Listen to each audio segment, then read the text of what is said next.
Awak helikopter KA-52M Rusia menyerang anggota militer dan kendaraan lapis baja unit Angkatan Bersenjata Ukraina di perbatasan wilayah Kursk.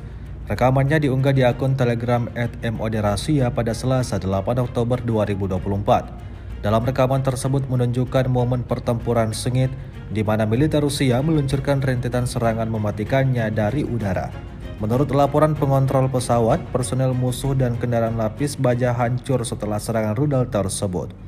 Hingga video ini beredar, beragam komentar dituliskan warganet.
Download Tribun X sekarang, menghadirkan lokal menjadi Indonesia.